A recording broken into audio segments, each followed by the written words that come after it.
evening and welcome to Dark Hour Paranormal. I am your host, Michael Roser, and welcome back from the 2-week working vacation that I took to go out into the field and explore many different esoteric locations in and around Massachusetts and film some of these documentaries for you. I had a fantastic time, and the response that I've had since was awesome, and I want to thank all of you for sticking with me and the newcomers that followed in. Thank you very much, and welcome to the channel. Tonight, folks, we're going to dive a bit deeper into a phenomenon that I have been following since at least the mid-90s. Some of you perhaps even longer in way of your research with this particular phenomenon. Listen, alien abduction is something that we have talked about at length, and there are so many theories that support the idea that this is actually occurring. Now, many times I have asked the question, is it extraterrestrials or is it us in some capacity? And yet we still sit in a very nebulous field when it comes to the answer that we're all searching for in that regard. But tonight, I have a very special guest with me, and I have to tell you, I'm incredibly honored to have John Yost, a filmmaker, come to talk to us not only about his own experiences and some of the people that he's spoken to, but also his new movie that will be covering this subject in incredible detail, out for launch on May 3rd of this year, entitled Alien Abduction Answers. Now, for a moment, I want you to let that sink in. Okay, there are many different titles out there that promise one thing or another, and I'm not suggesting that John's production produces every answer that we have, but I guarantee you, based on what I have seen so far, it will expand our understanding of this particular action in way of abduction and perhaps jog our interest a little bit further, because many times we come up steadfast against some sort of wall. And we can't go over that. Maybe that wall is somebody who doesn't want to talk for fear of retribution of doing so. Maybe it's somebody who has had such a traumatic experience with this that they're unable to speak about it and it's buried deep. Again, there are so many different obstacles that we have come up against when it comes to alien abduction or extraterrestrial abduction, however you'd like to affectionately call it, that we are now at this point where it has happened to so many people and continues to happen every day. We cannot ignore this any longer. If we have been on the peripherals, we have to come together and understand this a little bit more and acknowledge those who have gone through the experience. Most of the time, and I'll say 99% of the time, the people that come forward have absolutely nothing to gain by telling such an incredible, amazing story, whether it's rooted in some sort of joyous outcome or it's rooted in trauma. Long story short, once again, folks, we do need to acknowledge this. Now, before I invite John on to start speaking with us, I'd like to read a quick bio on this gentleman who is incredibly fascinating. I certainly encourage you to go down and check in the description the trailers that are available for this movie that will be coming out again on May 3rd. Certainly implore you to check it out. It will be a fascinating production, and the eyes that have already lent to this movie have come back with some of the most fantastic feedback, and you will see some of those quotes in the trailer themselves. Now, John Yost, okay, a little bit about John. John's prestigious career began under the jurisprudence of the U.S. Treasury Department. During that process, he attended his U.S. Customs broker's license and occasionally was a paid consultant to the FBI in international trade matters. After 10 successful years, the work lost its appeal. Sounds familiar? He left his position and sought another opportunity and childhood dream that would equally challenge him. Film also sounds familiar. Within 4 years, John had successfully earned invitation into every national arts organization. The SAG, the AFTRA, the AEA, you name it, AGMA. He has a whole list of different associations that are very, again, I like the word that he began this with, prestigious, and of course takes a lot of talent in order to be either invited or brought into these groups. John eventually joined the team RYNO Production and began the foundation work that would eventually become RYNO Pictures. In addition to the hundreds of projects that he has written and directed, he has also produced several films: Alien Abduction Answers, is his watershed project where he finally was able to tell the true story of what happened to him as a child. And the last thing I'll mention before we start talking to John is that the production in this film is absolutely incredible. Top notch, guys. I certainly highly recommend you check this out on May 3rd. And prior to that, please watch the trailers. They are fascinating as well. But without further ado, folks, I'd like to bring on, and again, I am honored to have him here, John Yost. John, how are you, mate? Thanks so much for being on the show with us tonight. Thank you very much, Michael. I appreciate your time and your audience. Thank you. Absolutely. I mean, so, in jumping into this a little bit, I mean, I understand there must have been some momentum for you in order to really start focusing on this subject. And for somebody who, I'm not suggesting you, but somebody who wanted to attack this from the outside, not having any experience, you're going to get a certain angle within the production. Now, the unique thing about your film, insofar as what I've gathered, is that you are also a contributing participant in way of your own story. And I'm curious if it was that experience that, I'll certainly ask you to elaborate on a little bit, that really drew you into this part of the field, this aspect, and in turn became your desire to really sink yourself in there. Was it that experience that you had when you were much younger that propelled you in, and would you tell us a little bit about that? Certainly. I'm in the film and television business, and we do all kinds of projects. Sports, true crime, historical. And so it's a total accident that we were involved with anything paranormal. What had happened was we had been doing a project and had been invited to do another project in the paranormal field. And during that time, we were involved in a shoot in the middle of the desert. And at that moment, after one of the nights of shooting, it was probably about 2 o'clock in the morning, 1 o'clock, 2 o'clock in the morning, we were dumping all the film into the hard drives, and we were sitting outside and we were going to have a drink. And I raised my glass to one of my cameramen, and I saw this glint in the glass, and my mind immediately said, well, you're seeing the moon.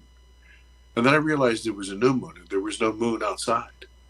And my mind is struggling to figure out what that was. And I was kind of in this position here, and I brought my glass down, and about 30 yards from me, and about 30 feet in the air, was something about as big as a Volkswagen. Okay. And it was a blue-green. It had its own luminosity. And you could have pushed me over with a feather. I said, what? And then my mind is racing to say, what is this? And I'm looking at it, and I'm thinking it's a Mylar balloon. It's a Mylar balloon, like one of those get well balloons. Mm-hmm. And just then, there were outside with us, there were about 12 or 15 people. They noticed me looking this way. They all looked, and they all saw it. And somebody said, oh, mine, great, and look at this. And just then, it moved lightning fast in a zigzag movement right above my head. And I mean, it's so close I could throw a baseball and hit it. Wow. And it stopped, and then it zigzagged away from me, about a 45-degree angle, stopped, and then drifted off into the desert. As I mentioned, we were in the desert. It was Borrego Springs, California, and it's flat, and there's nothing there. Okay. And it's pitch black there, too. Well, everybody was kind of in a euphoria, but not me. And this plays back to what happened to me as a 7-year-old. When I was 7 years old, it was August in 1974, and I was awakened by this kind of low hum, almost a drone. And I sat up in bed, and I, rubbed my eyes, and I was disturbed. I couldn't go back to sleep. Mm-hmm. So I walked to the restroom, I'm in the bathroom, and then, you know, at some point I turned on the water, and it just ran for a very long time. I don't know why it ran for a long time, but at its conclusion, I turned it off, and I turned to the door of the bathroom, and I opened it up. And when I opened it up, to my 7-year-old eyes, I saw what to me seemed this Japanese television character at the time called Ultraman. Okay. And Ultraman was a silver guy with these gigantic almond eyes. Now, Ultraman is a very big character in the movie. I mean, very tall, like a giant. But this entity was my size as a 7-year-old boy. And we got very, very close. And I wasn't afraid at the beginning. But when I got nose to nose, literally nose to nose with this Ultraman being, I started to get afraid because I could feel myself being kind of pulled, like a strong tide pulls you out in the ocean, like the floor slips out from beneath you. And I got afraid, and I struggled. And just then there was this huge flash of light, and the spinning light, it was like a kaleidoscope or a Ferris wheel, or, you know, and it was, the lights were multicolored, and I didn't know where I was going. I could feel some movement, but I didn't know. And when I kind of got my wits about me, the entity was standing there, but his, I say him, his back was in the bathroom, and my back was to the hallway. And right behind me, there were these hardwood steps. And he came, and we were like struggling. And he reached up and he touched my left shoulder. And when he did, I felt this tremendous energy, this power. I don't know what it was. But it kind of jolted me and knocked me back, and I fell down the stairs. And as I mentioned, there were hardwood stairs, and it was loud. And I screamed. I was, you know, I'm a little boy. So I'm screaming, and my parents came out. They had a first floor bedroom. And, you know, what the hell's going on here? And I'm screaming and crying. I'm hurt and scared. And I say, you know, Ultraman is upstairs. And my father, I'm sure all he heard was there was an intruder. So he bounded up the stairs and was looking. And my mother's trying to console me, and I'm just wailing. And my dad came to the top of the stairs, and he looked down, and he wasn't pleased. Wasn't pleased at all. And he said nothing was up there. So my parents took me up, and they do what parents do. You know, they look under the bed with you. They look under, put me to bed. So next morning, I didn't think about it. You know, I'm just a little boy, and it's summertime, and I'm going to go outside and play. My mother called me in for dinner, and she said, "Oh, you have to get a bath before dinner. You're terrible. You know, I've been playing all day." And she took off my t-shirt, and she looked at my left shoulder, and she said, "Honey, what's this?" And I said, "Well, Mom, I told you. You know, I'm looking around. I told you that Ultraman was in my bedroom." And she said, And then she said, "Well, everything will be okay. Everything will be okay." A couple of days later, my father was taking me to the doctor. And was this for the injury or whatever was on your shoulder, or something else? He didn't tell me. I wasn't told. Okay. You know, I mean, remember, this is back in the 70s. Kids did parents did that all the time. Yeah. Yeah. Whiskey off. You just did what your parents said. Oh yeah. So we were pulling into the parking lot of the doctor, and my father kind of looked over his shoulder at me in the back seat, and he said, "Now listen, this is a gruff man. He was a mill worker." He said, "Now listen, I don't want to hear any of this bullshit about Ultraman in there. You keep that shit to yourself. Don't say anything." I guess he didn't want to have a crazy kid. So, again, indicative of the times, too, and how people thought. Sure. So I went in, I had the doctor's appointment. The doctor gave me a checkup and saw the bruises on me, you know, because I had fallen down the stairs. But then he got to my shoulder, and he said, "Hey, what's this sport?" And I could see my dad standing in the corner. and he was just glaring at me. And I said, well, I don't know. I just was playing. So the doctor kind of harumphed and, gave me a lollipop and sent me on my way. And I do remember my father and he talking and them saying something about a very high temperature heat cause of something. Mm-hmm. And that was it. When we got back in the car and we started driving home, my dad said it again. He said, listen, when we get home, I don't want to hear any of this bullshit. This Ultraman. Don't scare your mother. Don't scare your son. I don't want to hear this. And so I was the eldest son, and I would have done anything for my father. I loved him. And so I said, sure, Dad. And so I lied about it. And then I lied so much. I mean, come on, it's on your shoulder. So, you go play basketball or you're at gym or you swim or whatever. Everybody sees it. Mm-hmm. And so they say, hey, what's that? And I mean, I made up the most fantastic, incredible lies you could possibly imagine, because anything would have been better than to say, hey, by the way, I was. So, and it got so easy. It's like you putting on your hat. You don't say to yourself physically, listen, I am going to put on my hat now. No, you just toss it on your head. So as soon as anybody would ask me, I would just toss out one of the lies. Mm-hmm. But there, standing in that desert, that thing right above my head, something happened to me. And every one of those feelings came back to me.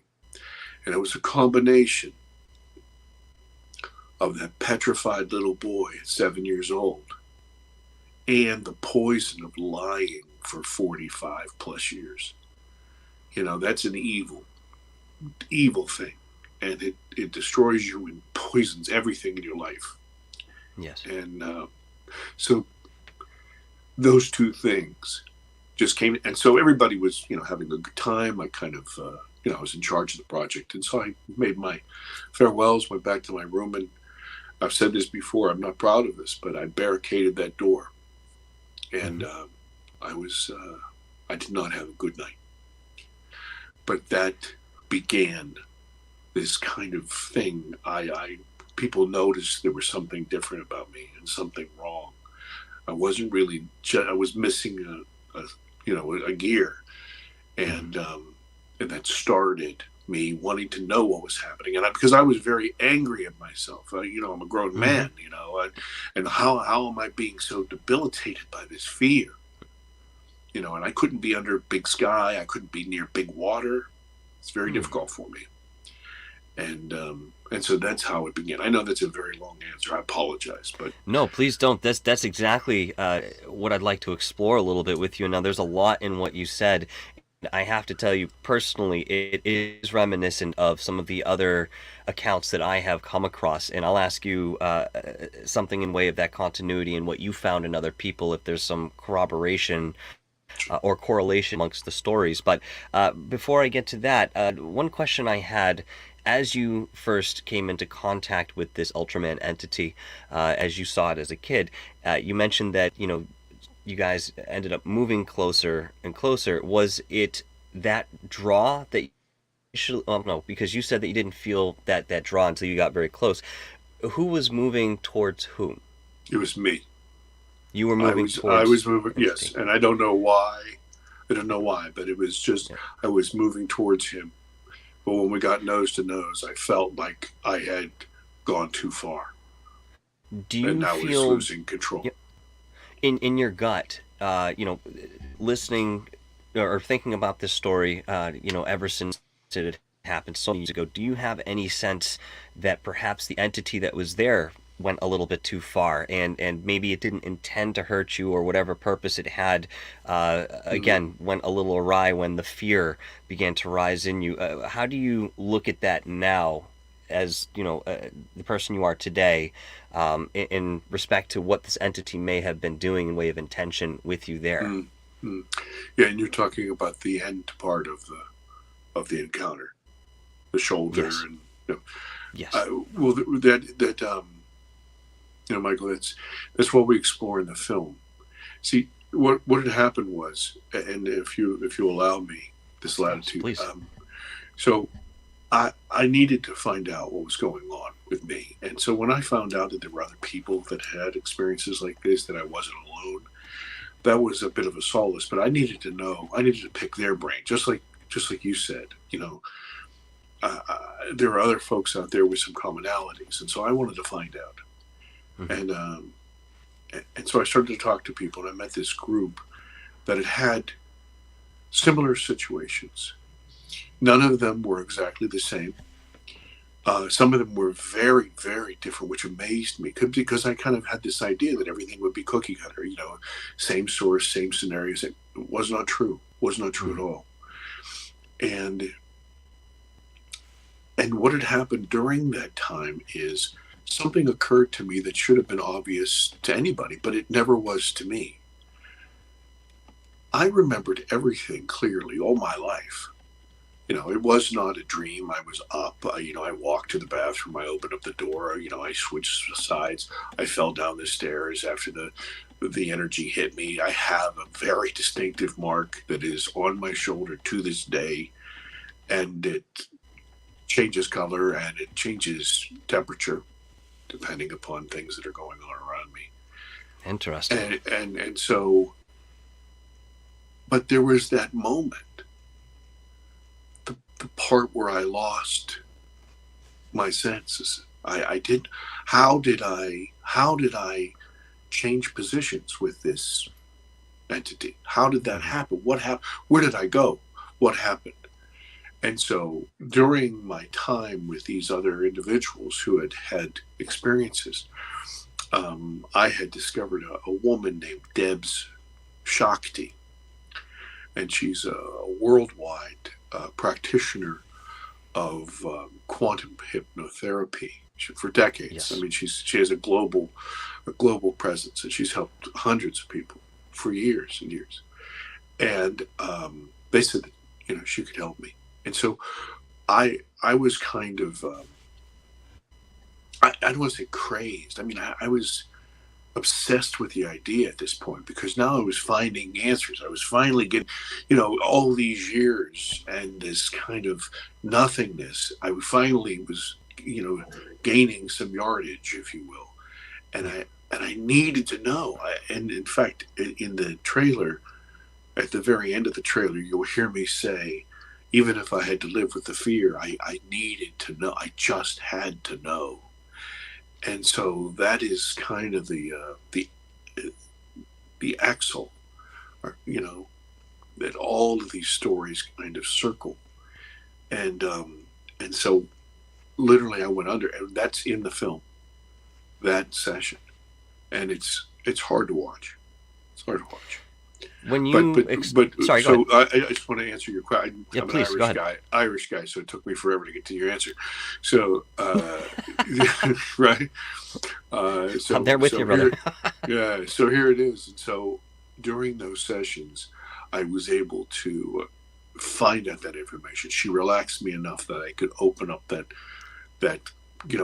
filing cabinet in my mind and actually see it again. And it was intentional. I don't think that and I keep saying I don't know, the entity, I don't think the entity intended on hurting me, but there was such an energy involved in what we were doing and surrounding us that was the only conclusion of where that energy was going to go. And it went directly into my body. And so I have a raised, you can see it in the film. Anybody who sees the film will see it. And there are several shots of it in the film. So you'll notice exactly its shape, which is kind of strange. I've had some interesting takes on that from folks. But I don't think that he intended. It just seemed like it was going to be the result of it, because that energy had to go somewhere. I find it very curious that, in so many different ways, people have spoken about encounters with these extraterrestrials or beings, because, some of them, I think even in the trailer, you mentioned that there were shadow beings, and perhaps they do sort of don the outline of what we understand as the classic extraterrestrial, I think especially in Way of Grace. But, there must be a multitude of different intelligences when it comes to this, and yet I would assume based on a certain organization, that there would be groups with either certain intentions in mind or vibrationally, like we kind of gravitate towards each other based on vibration. I think that they would experience that perhaps in a larger capacity based on their overall consciousness of the collective. But it's curious because there are so many stories that begin in a very benign sense, and then it seems that something goes a little too far. Maybe they don't understand that this interaction with us it could do harm in the way that discovering electricity and understanding how this courses through your body. That's a natural thing. You start playing with amplitude and what have you, and next thing you know, somebody has an accident as a conductor just being in the area. So maybe it's not intentional. Now we have people that it seems that this is forced upon them in way of experience. Whether the intention was to do harm or not, it's very perturbing to find one of these experiences crop up in your life. And of course, as you're talking to me, I can hear the experience and the depth that you've had to go into within yourself to seek some of the healing that came out of this. So maybe in some senses, I know it's a long-winded too, but bear with me. Maybe in some senses, obviously this did shape your life as you went forward, but it happened at such a young age. So there's a development area there that, again, this is more deep-seated and maybe takes a little bit more digging or trust within oneself to get to that level, to bring out that trauma again, to heal it. We'll all have to do it one day. But to get to the point of where I'm going here, it seems that some of these extraterrestrials or beings are benevolent in one respect or another, and it seems that some of them are not. We have groups following Dr. Stephen Greer with CE5, going out intentionally meditating and attempting to contact these extraterrestrials with some mixed success. But I can at least say mixed success, wherein there were times that it did seem that they did contact something that was reflecting back their action. My question for you is, do you feel that, you've mentioned, it might have been when we first spoke, that there may have been, many different species, or that perhaps your interloper was not necessarily the classic traditional gray. Do you have any idea where this particular being might have originated from? Some people can say, oh, it was the Pleiades, or it was Andromeda, or Sirius. Do you have any feeling in way of that connection, again, where the origin of this may have where they came from, put it that way? I have three answers for you. I can tell you this. Number one, they were not the grays that took me. The guy who took me was not a gray. And I think he was, to my eyes, he was much more frightening, because what you're going to find out is that it wasn't Ultraman, and he didn't look like Ultraman at all. That was a screen memory that my body put up to protect me from what it really was. Oh boy. So yeah, okay. There's that. But let me speak about this in a broader sense. There are some very big concepts that you brought up, and rightfully so. Thank you. And people ponder them all the time, and so many people think that they have the answer. That's just ridiculous. This is what I mean. In these big subjects, what I try to do is I speak to the smallest voice in the room. I always try to make sure that everybody can understand what I mean. We use an analogy in the film. Elon Musk wants to go to Mars. Let's suppose on the ship is somebody from Africa, somebody from China, somebody from Scandinavia, and somebody from Africa. Okay, they all get out, and there's a Martian, and he sees them. Okay, so which one is the Earthling? Okay, well, they all look different. Their evolution's different. Okay, and what are their ideas about this exploration? Who has the agenda for the military? Who is interested in industrial? Who's interested in just discovery? Okay, what about an anthropologist who might be interested in the people or the past civilizations of this place? Okay, so all of this, and this is my point, all of this is mixed together in one ship from one planet. All right. So Huh. if we can agree that life is prolific throughout the universe, the amounts of agendas and ideas and every shade of gray in between has got to be there. This is why I struggle so hard with people who have the answer. You know, as far as Dr. Greer goes, he's doing very important work. But let me ask you this. No, it's not, but let me ask you this. It's and let me ask you this. Let's suppose you walked out into an airport and you screamed as loud as you could in German. Well, do you think a bunch of Americans would turn around and say, "What do you need?" Or do you think the Germans would? Probably at least people who spoke German. Okay, so what he does and his protocols are excellent, and he is putting the highest mind and the most heartfelt and the highest protocols, and he is calling to that. So of course he's not bringing down negative forces. That's not who he's calling. I He's see. speaking German, right? Yes. Sometimes these answers are a lot closer to us than we think. I truly believe, I use the word agency, but I don't mean the alphabet agency. I mean origin. I think we're dealing with truly, after all of my investigation, we're dealing with 4 or 5 separate origins. Number one, we absolutely are dealing with our own governments around the world that have tech that nobody knows about. We always have been. They've always hidden it. They've always lied about it, and they never apologize for it. We're seeing it play out again today. So just put that out there that some of this is that. Secondly, there's something here that's cohabitated this planet with us since the very beginning. You know, people used to call them sprites and pixies and wee folk. There's some sort of intelligent, elemental spirit of Gaia that is at work here, and we have bumped up into it over and over again in our development as a species. And there's that. Then also, we of course are bumping into things from other planets, nuts and bolts. Mm-hmm. And you know, we're sending probes around the solar system. We're sending, you know, tests around it. Of course, other, you know, no, aliens wouldn't be doing that. Of course they are. Of course they are. And if they could put people in there, they're people, they're absolutely traveling, because we would be. Talk to Elon, talk to Bezos. We're doing it now. Okay. So it's just matter of fact, stop being silly about that. And then last of all, and the thing that's most fascinating is, I think we're dealing with something that has been phrased, and it's not my phrase, but ultra terrestrial. Okay. Yep.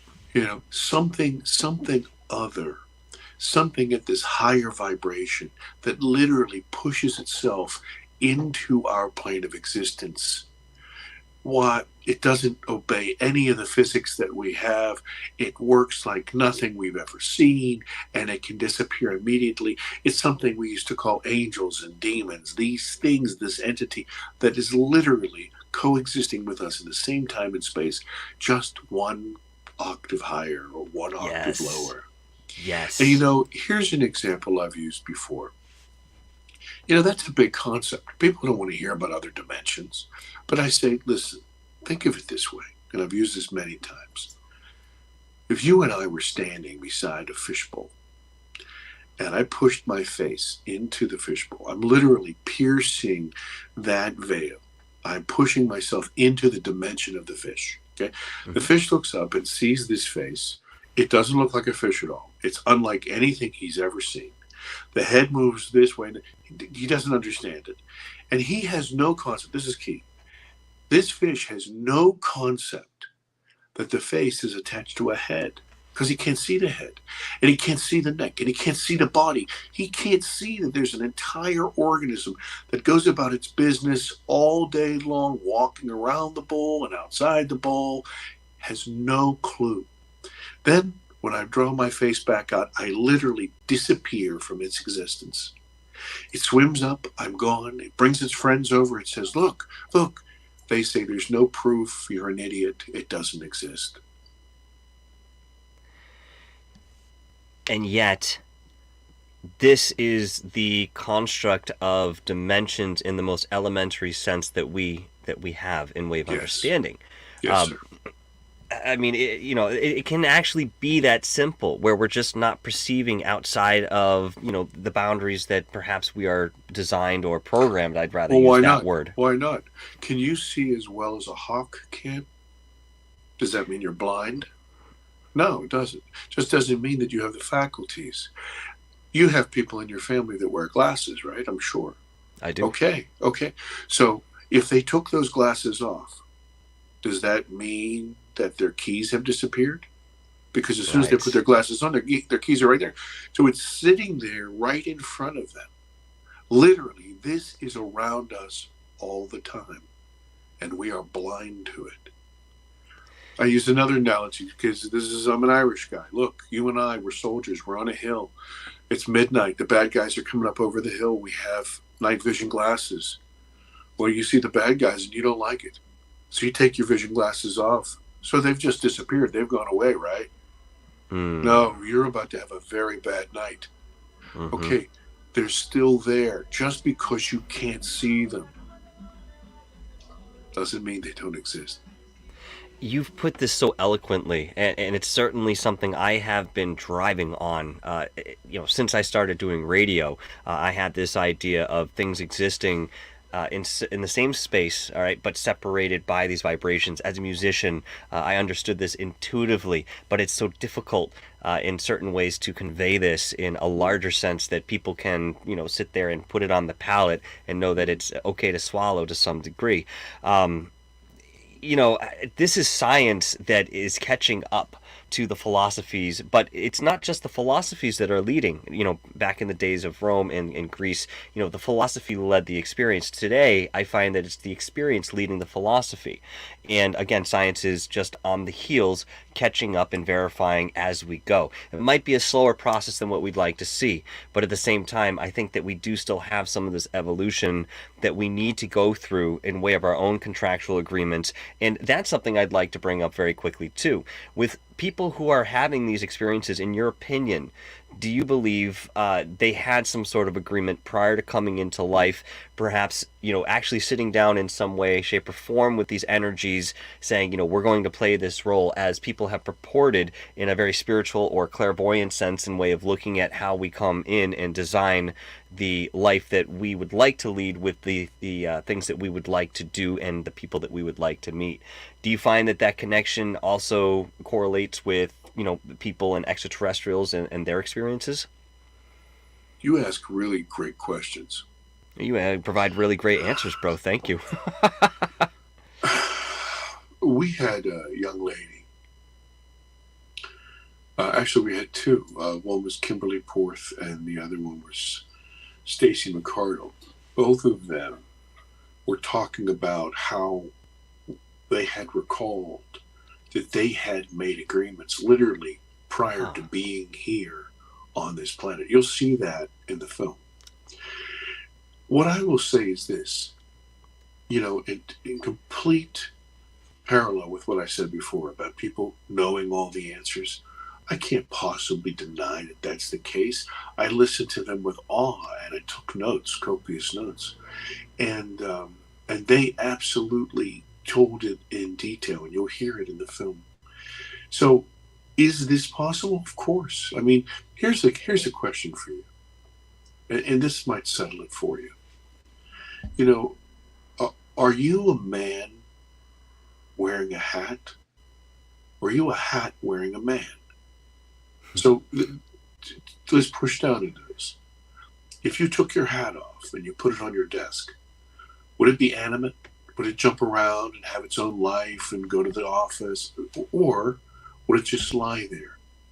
You are the life. Okay, so here's the question. Are we bodies with souls, or are we souls with bodies? I would say the latter.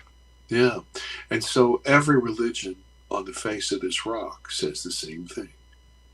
So here's the question. Are we that face that literally has pushed ourselves into this plane, this three-dimensional plane? And are we wearing some sort of spacesuit here to live out our lives and experience this? That's a very interesting concept. I haven't heard it Yeah, described as such, but I really like that. yeah. I think that we're close to that. And if that's the case, then who is to say that we don't have some sort of discernment or negotiation power or choice in the matter prior to it? Who's to say that? It is exceedingly interesting to me to find people who have said that they have chosen to be here. Now, let's take it one step further. I'm talking to a man right now who'd like to do a project, and he mentioned to me, remember, up until this point, up until the film, I'm a complete novice. I'm a neophyte. I have no real handle on any of this. I CE5, I didn't know what the hell that was. I didn't know what circles were. I didn't know anything. So this guy's talking to me about star seeds. And I said, what plants from other... I'm not a smart guy, Michael. And so he had to use little words for me. And so he was talking about people who literally ended in these things called walk-ins, and they're souls that are here for a particular purpose. Now, when you listen to this, you say, that's, poppycock and all that. But consider this. Think of Christ. Think of Buddha. Think of Gandhi. Think of Krishna. These were people that for some reason were completely revolutionary in their own cultures. And they were here specifically to show a different way. And even though they're exclusive in their followings, meaning the people that follow those teachings have put dogmas around them to separate each one of them, but really the basic tenets are all the same. To love others as you would love yourself. Nobody would disagree with that. Okay? To treat others, that everything you do has an effect on everyone. Well, how can that be? Well, the reason is because we're all one. We're all made of the same stardust. We all came here together. Different times, different ages, different experiences. But let me ask you something. Is the thumb not part of the hand?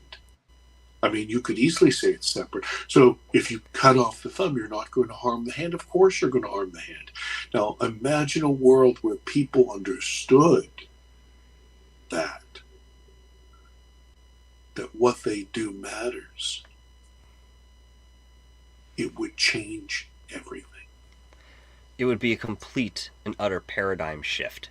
Things would literally revert, in so many ways. This perhaps is where we're headed. I mean, as we get further into these phenomenons and we have our own experiences and we look further into the field, especially in way of the peripheral stuff. I mean, the paranormal things, alien abductions, high technology, everything seems to be connected on a higher level here, wherein yes, I can go into the realm of science or anthropology or archaeology, and I can pull different similarities out of this, but they don't all come back into the same road the way that some of these esoteric fields do. And I think that as again time moves forward, we are raising our vibration with this knowledge.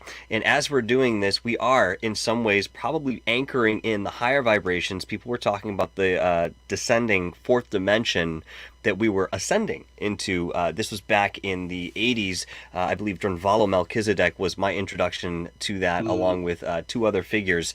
But they were very adamant that this is what was happening, and it wasn't just something that we sat back with a cocktail in our hand and watched the sunset and the fourth dimension, ascend on us.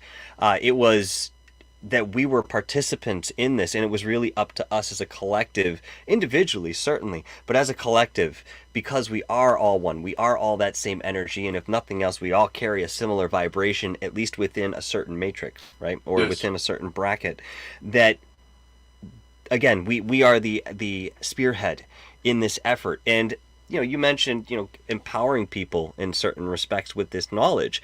And I think it will take a little bit of time and adjustment, the way that, you might have to put a different vibration into a system and allow that to settle and intertwine and reach some sort of harmony within that system. This system being our collective consciousness.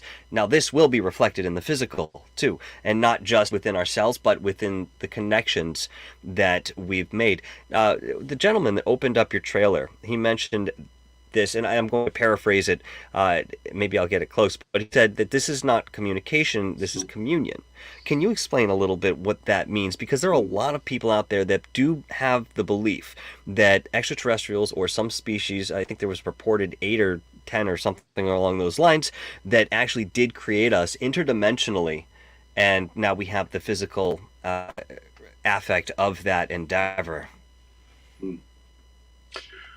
Well, let me start off with that gentleman that you reference. Mm-hmm. His name is Whitley Strieber. That's Whitley Strieber. You know what? I looked at it, and I I very rarely see clear pictures of the guy. So thank you. No, that's absolutely fine. Mr. Strieber came out in the 80s, and he had the guts, really the chutzpah, to write down something that happened to him, much like me. Different, but much like me. And he put it into a book called Communion. Yes. And he wrote a series of books, Transformation, Breakthrough, Answers to Communion, this sort of thing. He's written many books. And he is a speaker and a thought leader in this field. And he had been abducted. And it was very, very traumatic for him. And so when we were building this film, I wanted somebody that I could reference and I could push my ideas to, that could say to me, listen, John, you may feel this, but look over there. There's another perspective there. There's another perspective there. And he was very giving in the film, and he was a real counterpoint. When you watch these other people just pour their hearts out on camera, we refer back to Whitley, and he can put it in cogent verbiage that everybody can understand what's going on. And so when he talks about the difference between communication and communion, he's talking about that idea again. I don't want to put words in his mouth, but he's talking about that idea again, that we all are one, regardless of where we are. That there is a central source, a creator. Once again, I refer back to all the religions in the world. There is that central source, that one vibration, that one light, that spark, that, if you'd like to say, the Big Bang, that first cause. And all of us, even if you're a hard-nosed scientist, you have to say, well, I believe in the Big Bang. Well, there you are. Here we are. We're all from that Big Bang, right? We're not from somewhere else. Okay, so we're all one. And so if that is true, then we share an agenda of life, of love, of coexistence with these entities, whether they be one of the agencies that I mentioned, or something even other than that, something more spectacular than that. And so I think that's what he was talking about when he refers to communion. What I will say to you about abduction is, it is, in my mind, a twofold purpose. And if you allow me, I'll get Please. into that. Absolutely.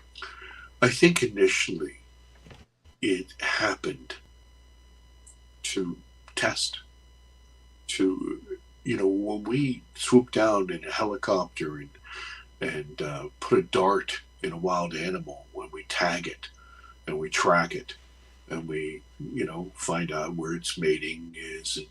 And, we're really not considering its psychology. We don't know if there's trauma, but I guess if you were a deer, you might feel the same thing that I felt that night. Okay. Yes. So I think there was the cold analytical science for people who love to say, I follow the science. That's got to make sense to you. And then I think what happened was, after a while, these entities that had come here for that particular agenda realized that there was more to be gained. Mm-hmm. Okay. Some sort of relationship, regardless if that is a healthy relationship or not. But part of that is this, people keep clamoring for disclosure. Disclosure happened years and years ago. Yes. Disclosure happened, in December of 1951 or 2, when there were lights over the White House. They did land. They did come. And we sent planes after them to chase them out of here. And so it's just that the military lied to us for all these years. And if you don't believe it, take a look at the last 1,500 pages they just dropped off in April, saying, yes, by the way, we were lying. We did follow this, and so it's really laughable. It's really laughable. But they're praying that everybody has a memory as short as Right. And so, but what this is it's like all relationships, it develops. And I think that there is a communication. But see, remember we were talking about that guy who walks into an airport and he screams in German? Mm-hmm. All right. Well, let's suppose you walked into an airport and you didn't speak any language that anybody there understood. And let's suppose you came from a culture that was so, I hate to use the word, alien. Mm-hmm. So how would you communicate with them? You'd use symbols. You would use pantomime. Yes. If you know a language, I speak a couple languages. To As really do myself, master, yes. To master a language, then you'll probably agree with this. And I'm not talking about, where's the bathroom and, can I get a flight or whatever. I'm talking about really mastering a language is to be able to tell a joke. Mm-hmm. Think about it. It's all nuance. It's double entendre. It's inference. Okay? It's subtlety. If you come slamming in and grab somebody and put a knife to their head and say, listen, I want whatever, you're not going to get anywhere. You're not going to develop a relationship. These intelligences are understanding that we are not those dumb deer that run in the field, that we do possess a soul, that we do in fact possess a consciousness, and that we share that same space with them. It's so funny to me that people say, well, those ships have changed over the years, and okay, so we're the only ones who can advance our science. So they got so far and they just don't advance, right? They just don't develop. They don't evolve. Everybody is just the same except us. All of our problems, every single one of our problems comes back to this egocentric view that everything is from our perspective. We are absolute idiots and conceited beyond belief.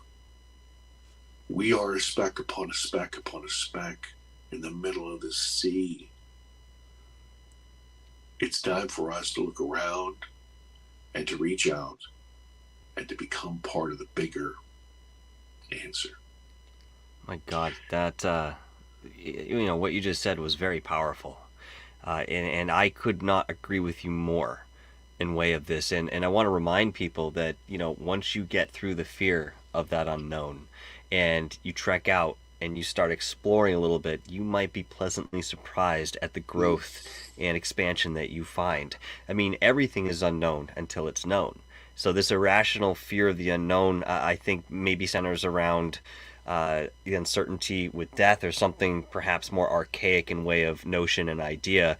But I do believe we do now have the tools. When I say tools, I mean, certainly internal, or speaking with somebody in a hypnotist fashion who can help you access, these same tools that are within yourself. It is time for us to move forward and not just blindly accept things as we may have done in the past with religious dogma and so forth, but to really, at the core, take the reins of our personal experiences individually and collectively, and come up with a very concrete consensus in how we move forward in exploring some of these areas of esoterica, extraterrestrial abduction, or abduction in general.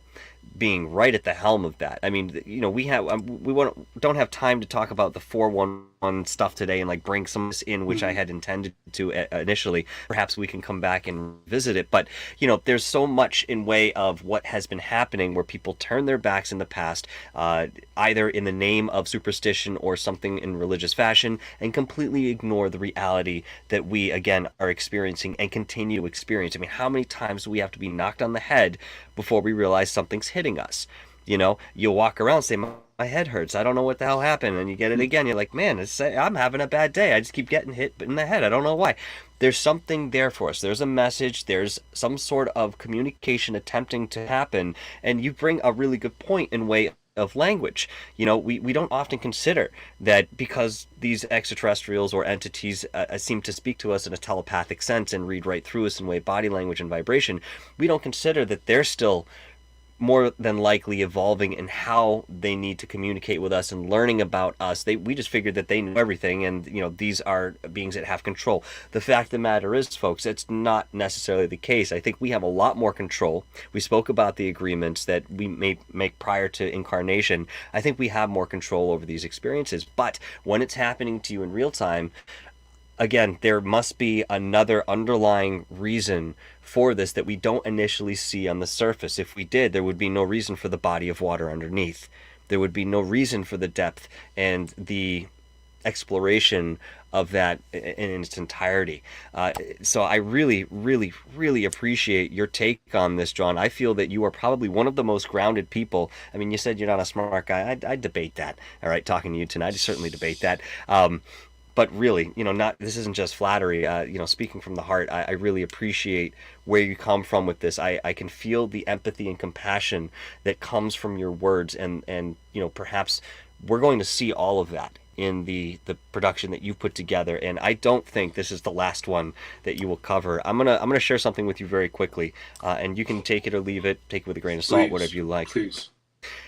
When I started talking to you, my spirit guides said this is somebody, I don't have the word for what they use. I'd say significant, important, or there's gravity to this individual, and they allowed me to feel a little bit of that energy, and I stepped back and whoa, holy shit, okay, all right, yeah, all right, I see this, I feel this. This is a very big energy that this individual John has, and there's something around him in way of a mission that is of utmost importance right now.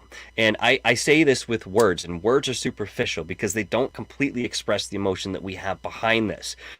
But damn it, I'm doing the best I can. But truthfully, this is the feeling that I got all the way up into coming into this interview. And when I finally connected and I saw you face to face, it sort of clicked for me. I said, yep, I can place this resonance, what I'm feeling, what he'll do moving forward. I can't see that, of course, and I think that's, of course, on purpose. We don't need to see every little thing, and you may make decisions, but my God, you have something in front of you that you really have to offer the world, and this really does come in way of connection and healing, John. Again, I don't know if you'll resonate with that, but that is what I have been having intuitively, and I don't get this sort of thing with every guest. In fact, it's very rare that I get something of such magnitude in way of energy prior to an interview, or you know, really sitting down and speaking with somebody. But it does happen every once in a while, and I am never surprised when I actually get into that energetic field because I could feel it already. So there's a validation in way of what comes next for that person and my experience with them. So once again, man, I really, really appreciate you coming on and expressing this. We are towards the end of the show here, but before we go, I'd like you to just express you know, where we can find you. We know that we'll find Alien Abduction answers across all streaming platforms on May 3rd of this year. Guys, get ready. I'll be right there on the premiere date watching this alongside of you.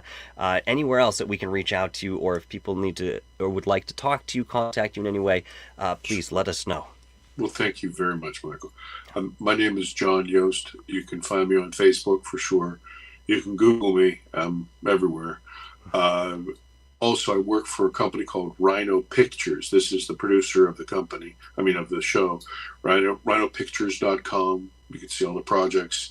And we're on Twitter as well. I hope you see the film because it'll change your mind. I think at the end of it all, you'll stop looking up at the sky for answers, and and you might look in the mirror. I like that. And I think it's sort of revolutionary.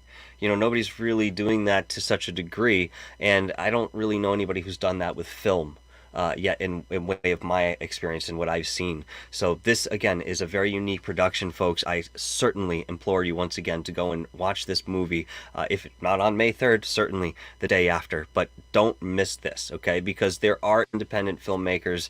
I don't necessarily know if you would consider yourself independent because you do have a lot of associations, but again, the production is absolutely top notch on this. Just watching the trailer, you get sucked right in, and when that trailer ends within 2 minutes, oh man, you're left hanging. You just want more and more of what John is offering in this film. So please go and check it out. I will be there watching along with you. Thank you, Michael. Thank you very much, John. I'll take you off for just a moment if you have to go. I understand. If you can stick around for just a minute, I'll say my proper goodbyes off camera. But either way, it's been an absolute honor, man. Thank you so much. Thank you, brother. Cheers, brother. Man, now I can feel that the energy's been rising in here. It started on towards my knees, right up my thighs, went all the way up, and I could feel it start to come up the back of the neck here, and of course this is just rippling around. So what does this mean for me when I feel this during an interview? There is a very intense energy here within this space, okay? It could be a result of the conversation or the content that we're exploring, but by and large, I will tell you this, and again, you guys can take it for what you will, all right? There is an audience of spectators from the etheric side that attend not just my show, okay, but a multitude of these shows. There's curiosity from the other side, and when they enter this space and sit down to watch, maybe much like you are tonight, through the chat, through the screen, okay, they're here and they're experiencing this too. And sometimes I feel their elation and their joy based around certain concepts, and sometimes I feel their disapproval and perhaps different ways that we go that are misinterpretations of what we probably already know, and usually those sort of sort themselves out, and it's not anything unpreferable in way of feeling. It's just that loving, guiding, push from a mother that says, hey son, don't go right, there's a step there, you might fall and scrape your knee, why don't you go left instead?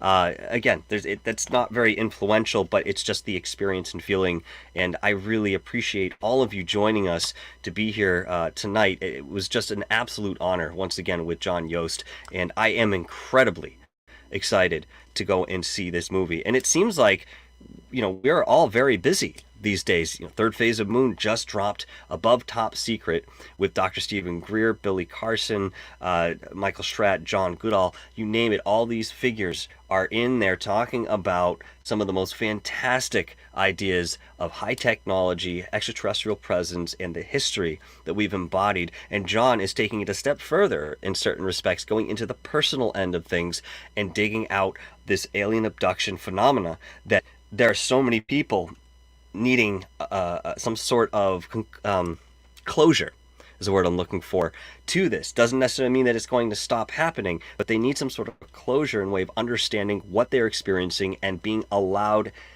to come out and speak freely without judgment about their experiences, which are incredibly real for them. Folks, we'll be back next week with another fantastic show. Until then, stay sane, continue to explore, and of course, I got something in there. I didn't. I'm gonna take this ending logo that I've been working with for God knows how long and changing and augmenting here and there. I'm gonna paste it right above the computer, so when I do my outro, we don't have to have this conversation. But listen, thank you so much for being here with us tonight, folks. I hope you got something out of this show the way that I did, and I will see you on May 3rd when Alien Abduction Answers drops. Until then, ciao.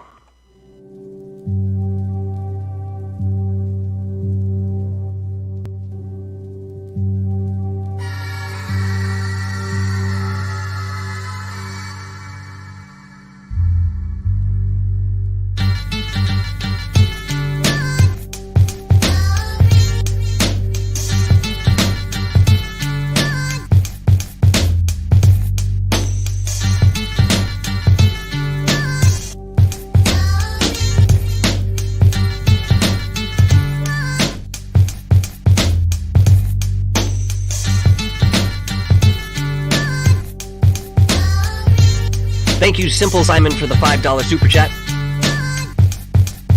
I appreciate you, mate.